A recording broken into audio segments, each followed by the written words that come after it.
Hello and welcome to Krisha Young TV. Today I'm going to quickly run through why you need to make protein your new best friend when it comes to weight loss and hormone control.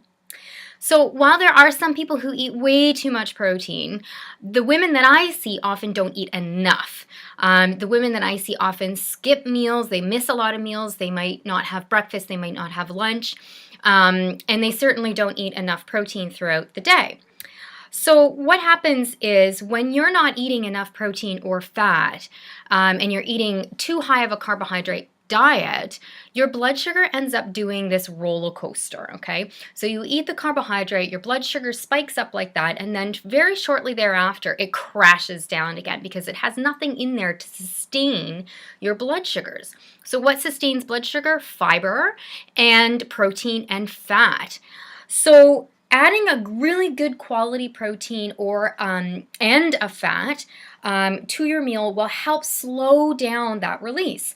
So what does this mean? Like, how does this affect your weight gain and hormone control? Well, when your blood sugar is doing this all the time, you end up having potential insulin issues.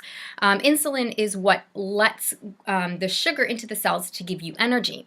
If this is happening constantly, eventually the cells say, I can't hear you anymore, insulin. I'm not letting any more sugar in. And then all that sugar in the blood has to go somewhere, so it gets stored as fat.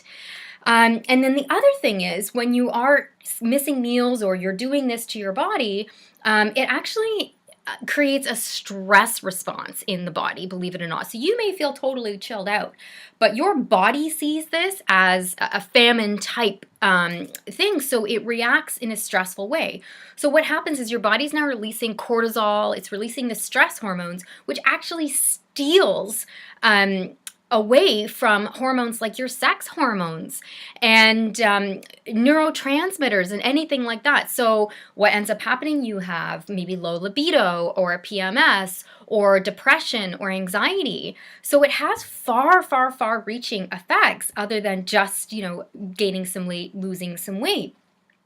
So what I would like you to do is add in some really good quality sources of protein first thing in the morning and at lunch and at dinner.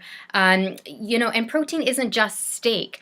Eggs are a fantastic source of protein, including the yolk, please. And they have all the amino acids. They're really bioavailable, which means that your body knows how to use the protein in eggs.